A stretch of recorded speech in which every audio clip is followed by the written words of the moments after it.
नमस्कार, आप देख रहे हैं इंडिया टीवी। आपके साथ मैं हूं मीनाक्षी जोशी। दमदार 10 में आज बात होगी उन हर बड़ी खबरों की जिन पर दिन भर आपकी और हमारी नजर बनी रहेगी। सबसे पहले बात होगी, क्या हरियाणा में कांग्रेस और आम आदमी पार्टी का विधानसभा चुनाव के लिए गठबंधन होगा? आज हरियाणा चुनाव के लिए कांग्रेस अपनी पहली लिस्ट जारी करेगी। तीसरी बड़ी खबर राहुल गांधी से जुड़ी हुई, जिनका आज कश्मीर का दौरा है। आज बैक टू बैक कई जनसभाओं को संबोधित करने वाले हैं। प्रधानमंत्री नरेंद्र मोदी के ब्रुनेई और सिंगापुर दौरे पर भी हमारी नजर होगी। मुस्लिम मेजॉरिटी कंट्री ब्रुनेई में मोदी का किस तरह ग्रैंड वेलकम हुआ, आपको दिखाएंगे। साथ ही बात होगी कि आखिर दिल्ली में और क्यों बढ़ सकता है एलजी और दिल्ली सरकार के बीच की ये टेंशन। इधर आरजीकर मेडिकल कॉलेज के पूर्व principal Sandeep Ghosh CBI custody में हैं।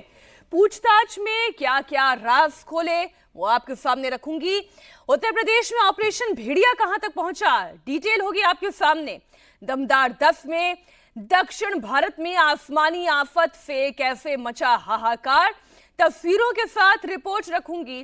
साथ ही पैरालंपिक्स में शान से लहरा रहा है भारत का तिरंगा, तस्वीरें और मेडल्स की श्रृंखला आपके सामने होगी दमदार 10 में। लेकिन सबसे पहले बात होगी राजस्थान की। राजस्थान की पूर्व मुख्यमंत्री वसुंधरा राजे ने एक बार फिर बड़ा बयान देकर मरुधरा की राजनीति में हलचल पैदा कर दी है। वसुंधरा राजे ने बीजेपी के कुछ नेताओं पर निशाना साधते हुए बड़ा बयान दिया। उन्होंने कहा कि कुछ लोगों को पीतल की लौंग मिल जाती है तो वो अपने आप को सर्राफा समझने लगते हैं।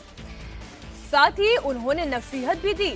वसुंधरा राजे ने कहा कि बुलंदियों पर पहुंचने पर भी पांव जमीन पर रहने चाहिए। दरअसल वसुंधरा राजे ने ये बयान बीजेपी नेता ओम प्रकाश माथुर के अभिनंदन समारोह के दौरान कही। ओम प्रकाश माथुर को सिक्किम का राज्यपाल बनाया गया है और उनके सम्मान में अभिनंदन समारोह का आयोजन किया गया था। इस दौरान सूबे के मुख्यमंत्री भजन लाल समेत कई बड़े नेता भी मौजूद थे। ओम प्रकाश माथुर के सम्मान में बोलते हुए वसुंधरा राजे ने कहा कि माथुर इसलिए बुलंदियों पर पहुंचे हैं कि उनके पांव हमेशा जमीन पर टिके रहे, वरना कुछ लोगों को पीतल की लौंग मिल जाती है तो वो खुद को सर्राफ समझने लगते हैं। इशारा किस तरफ था आप समझिएगा, लेकिन पहले वसुंधरा राजे का बयान सुनिए। कितने भी हम ऊपर चले जाएं, ये जमीन नहीं खिसकनी चाहिए अपने पैरों के नीचे से। अपने को अपना कांटेक्ट अपने कार्यकर्ताओं से, अपने बहुत सारे लोग जो हमारे प्रशंसक हैं, हमारा साथ देते हैं, उनके साथ जुड़े रहने से आज ये हॉल भरा है इसी वजह से, क्योंकि आपने अपने पैरों को धरातल पे रखने का काम किया है। और ये असंख्य लोग, बहुत सारे लोग जो यहाँ बैठे हुए हैं वो इसी की वजह से बैठे हुए हैं। नहीं तो क्या होता है भाई साहब, ऐसे लोग बहुत सारे हैं, ऐसे लोग बहुत सारे हैं भाई साहब, जिन्हें पीतल की लौंग कहीं मिल जाती है ना तो वो अपने आप को सर्राफ मानने लगते हैं। तो ऐसे लोग बहुत हैं। कहा जाता है ना, राजनीति में सब कुछ आमने सामने नहीं होता है, कुछ बयानों के मतलब निकाले जाते हैं। वसुंधरा राजे ने किसे टारगेट करके ये तीर छोड़ा, इस बारे में कयास तो राजनीतिक पंडित लगाना शुरू कर चुके हैं। लेकिन इसी बीच राजस्थान बीजेपी में सब कुछ ठीक नहीं है। राजस्थान बीजेपी के एक विधायक रामविलास मीणा ने अपनी ही सरकार के मंत्री के खिलाफ मोर्चा खोल दिया है। रामविलास मीणा का कहना है कि हमारी सरकार के मंत्री सोए हुए हैं, वो जनता काम नहीं कर रहे हैं।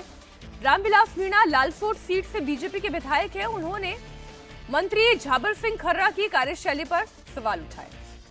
उनका कहना यह है कि 4 बार खर्रा के दफ्तर में वो जा चुके हैं, लेकिन अब तक उनका काम नहीं हो पाया है। सोचिए जरा। हमारे ऑफिस खाली पड़े हैं, मंत्रियों से मिलते हैं, इनमें किसी की पोस्टिंग कर दो, ये नहीं है, ये नहीं है, कर्मचारी नहीं है। आज खर्रा जी के पास में चौथी दफा आया हूँ एक जहीन लगवाने के लिए, और इनको कोई मतलब नहीं है दुनियादारी से। ऐसे हमारी सरकार में मंत्री बैठे हैं, सो रहे हैं।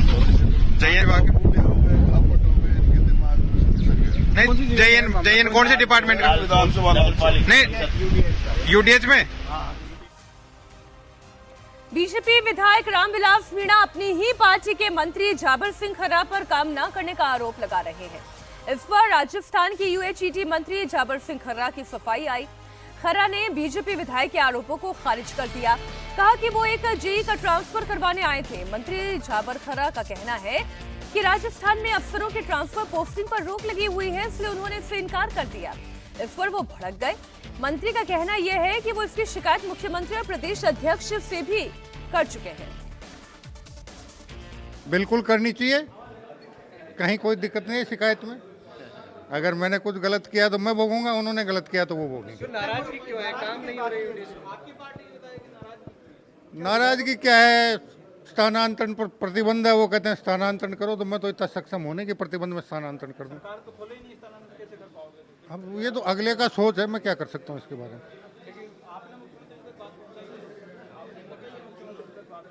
हैं? आपने सीएम साहब तक बात पहुंचाई? बिल्कुल, प्रदेश अध्यक्ष और मुख्यमंत्री जी को सारी वस्तु स्थिति का पता है और उन्होंने जो कुछ करना था उनके स्तर पे वो सारा उन्होंने कर लिया। ऐसे भी कहा जा रहा है कि आपसे हॉट टॉक की उन्होंने आपके चैम्बर में, हैं? हॉट टॉक भी की आपके चैम्बर अब करते रहते हैं यार, कार्यकर्ता हैं, बराबर के हैं, कर लें तो क्या कोई फर्क नहीं पड़ता। लेकिन उन्होंने आगे जो कुछ किया वो उचित नहीं था। एक अनुशासित पार्टी के कार्यकर्ता के नाते, जनप्रतिनिधि के नाते उनका कृत्य उचित नहीं था। एक तरफ हरियाणा में कांग्रेस पार्टी अपनी पहली लिस्ट जारी करने की तैयारी कर रही है, तो दूसरी तरफ हरियाणा में कांग्रेस और आम आदमी पार्टी के विधानसभा चुनाव को लेकर गठबंधन की भी चर्चाएं बहुत तेज है।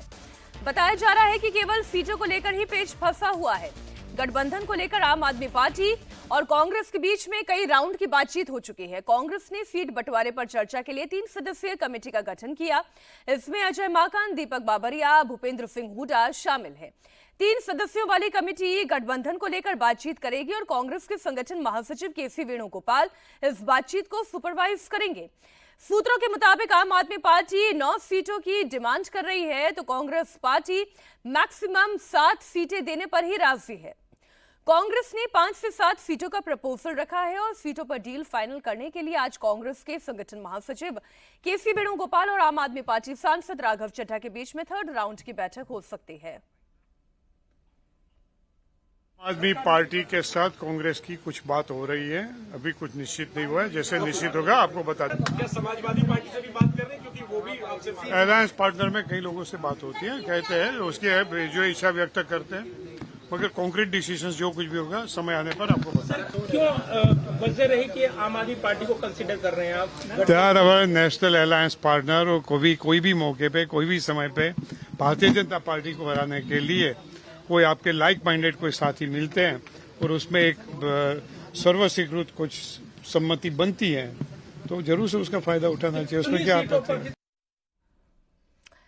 हरियाणा में कांग्रेस के साथ आम आदमी पार्टी गठबंधन करने जा रही है या नहीं, इस बारे में जब आम आदमी पार्टी संजय सिंह से पूछा गया तो उन्होंने ये कहा कि उनकी प्राथमिकता बीजेपी को हराना है, साथ ही जल्द गठबंधन होने के संकेत भी दिए।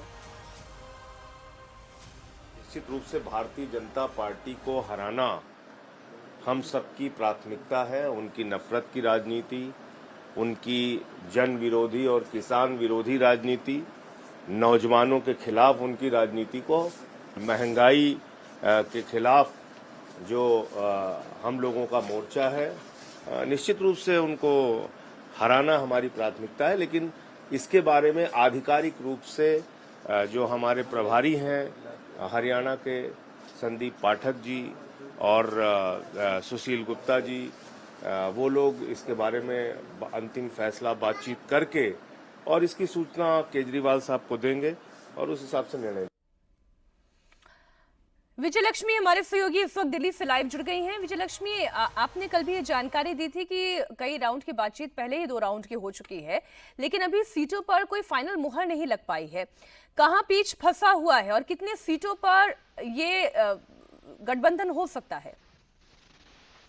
देखिए मीनाक्षी, आम आदमी कांग्रेस से आम आदमी पार्टी मांग कर रही है 9 सीटों की। दरअसल एक लोकसभा में हरियाणा में 9 विधानसभाएं आती हैं और आम आदमी पार्टी का कहना है कि एक लोकसभा की जो 9 सीट है वो कम से कम उनको मिलनी चाहिए। लेकिन कांग्रेस पार्टी 5 से 7 ज्यादा से ज्यादा 7 सीटें भी उनको ऑफर कर रही है। बातचीत का दौर जारी है। केसी वेणुगोपाल संगठन महासचिव है कांग्रेस पार्टी के, और आम आदमी पार्टी के नेताओं से बातचीत कर रही है। विजयलक्ष्मी, जितनी हम आपकी बात समझ पा रहे हैं, आम आदमी पार्टी की डिमांड 9 सीट की है, लेकिन कांग्रेस पार्टी मिनिमम 5 और मैक्सिमम 7, इससे आगे बढ़ने के लिए तैयार नहीं है।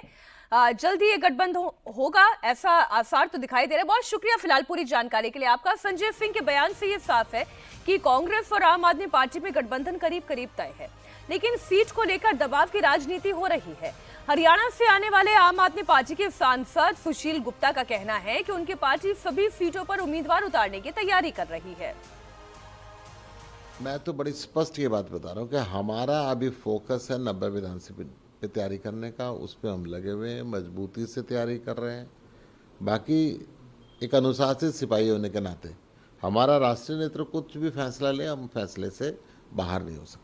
संजय सिंह जी हमारे वरिष्ठ नेता हैं, हमारे राष्ट्रीय नेता हैं, वो जो बात कहेंगे कुछ सोच समझ के ही कहेंगे, परंतु मेरे से मेरी हाईकमांड जब पूछेगी तो मैं उनको बताऊंगा। अभी जो चर्चा हो रही है कि मतलब 4-5 सीटें अगर दे दी जाए आम आदमी पार्टी को, तो क्या इतनी सीटों पर आप? मैं अगर मेरे से हाईकमांड इस बात पे बात करेगी तो मेरा स्पष्ट बात होगा कि इतनी सीटों पे आम आदमी पार्टी का समझौता नहीं होना चाहिए।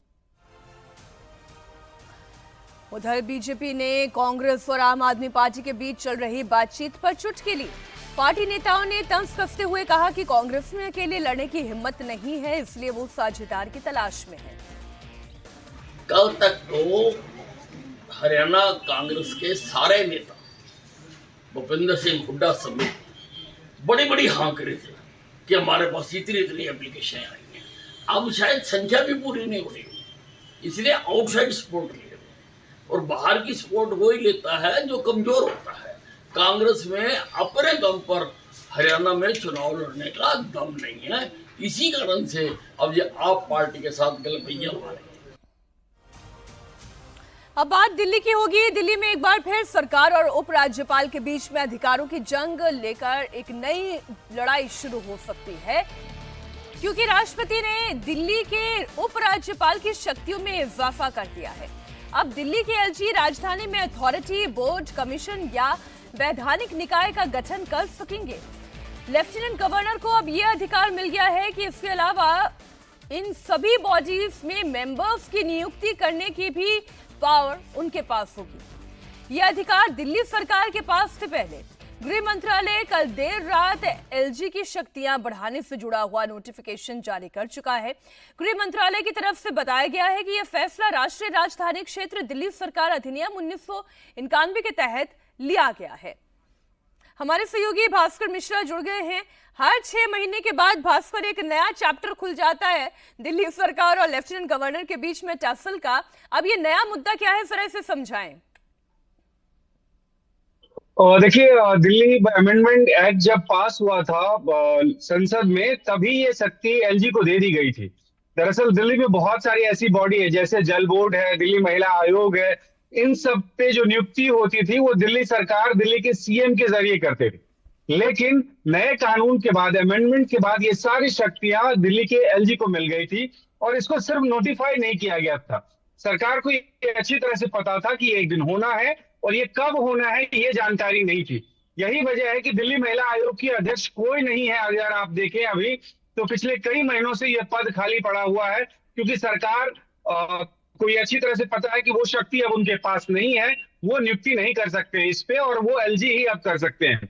कल देर रात गृह मंत्रालय के द्वारा ये आदेश जारी हो जाने के बाद, नोटिफाई हो जाने के बाद, अब ये तय हो गया है कि जितने भी आयोग हैं, जो उन सब पे जो अध्यक्ष होंगे वो एलजी के द्वारा नियुक्त किए जाएंगे। और ये दिल्ली सरकार इस मुद्दे को लेकिन एक बार फिर से उठाएगी इस लिहाज से कि चुनाव होने वाला है दिल्ली में, 6 महीने से भी कम का वक्त बचा हुआ है, और वो जनता के बीच जाएगी और कहेगी कि हमारे पास कोई अधिकार नहीं रहा, और जबरन पहले जो अधिकारियों के ट्रांसफर, पोस्टिंग का अधिकार था वो छीन लिया गया, और फिर उसके बाद जो भी आयोग है उसमें हम कोई अध्यक्ष बनाए, उस पर काम करें दिल्ली की जनता की भलाई के लिए, वो नहीं कर सकते हैं। वो सारी शक्तियां अब एलजी को दे दी गई है। जी, बहुत शुक्रिया भास्कर आपका पूरी जानकारी के लिए।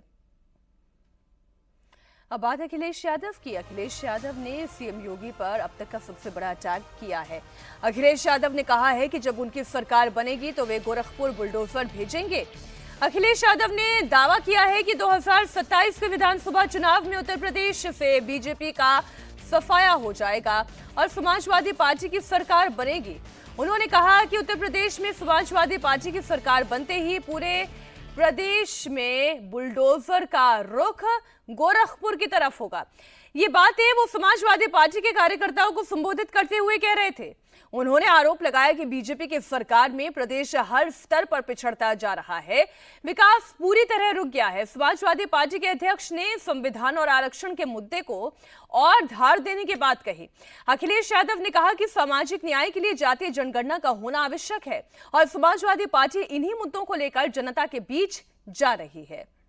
अखिलेश यादव के बयान को समाजवादी पार्टी ने सोशल मीडिया प्लेटफॉर्म एक्स पर शेयर भी किया, जिसमें यह साफ साफ लिखा है कि 2027 में समाजवादी पार्टी की सरकार बनेगी और प्रदेश के सभी बुलडोजर्स का रुख गोरखपुर की तरफ हो जाएगा। हमारे सहयोगी विशाल प्रताप सिंह जुड़ गए हैं। विशाल, देखिए, अभी तक बुलडोजर नीति के खिलाफ बहुत सारी बातें विरोधियों ने कही है, लेकिन सीधा सीधा सीएम को टारगेट करके, उनके अपने क्षेत्र को टारगेट करके, वो भी वहां जहां पर योगी आदित्यनाथ का मठ है, गोरखपुर मठ है, वो ये कह रहे हैं कि बुलडोजर अब गोरखपुर की तरफ मुड़ जाएगा।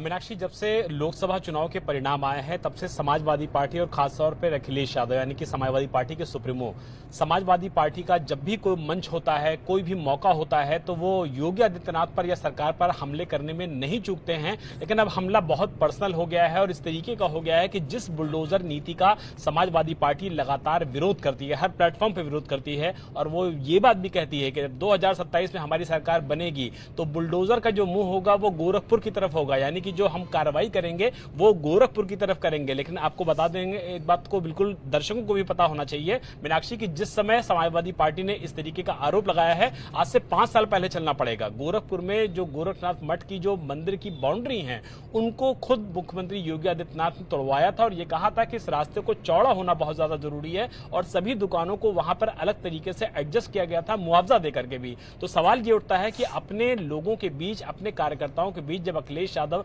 एक संदेश देने की कोशिश करते हैं, सरकार को घेरने की कोशिश करते हैं, उसी वक्त वो बुलडोजर कार्रवाई की भी बात करते हैं और उसी बुलडोजर कार्रवाई का वो लगातार विरोध भी करते हैं। तो संदेश भी छुपा हुआ है, सरकार को चेतावनी भी छुपी हुई है और सख्त चेतावनी छुपी हुई है, और वो चेतावनी छुपी हुई है जिसका अखिलेश यादव लगातार विरोध करते आ रहे हैं। तो जाहिर बात है कि आने वाले समय में उत्तर प्रदेश में उपचुनाव होना है और 2027 का चुनाव भी अब नजदीक धीरे धीरे आ रहा है, तो अपने कार्यकर्ताओं को मोटिवेट करने के लिए सब धार देने की कोशिश ही है। बहुत शुक्रिया विशाल आपका इस पूरी जानकारी के लिए। अखिलेश यादव भले ही सीएम योगी आदित्यनाथ पर गोरखपुर में बुलडोजर भेजने की बात कर रहे हैं, लेकिन सीएम योगी अपने मिशन 10 में जुटे हुए हैं।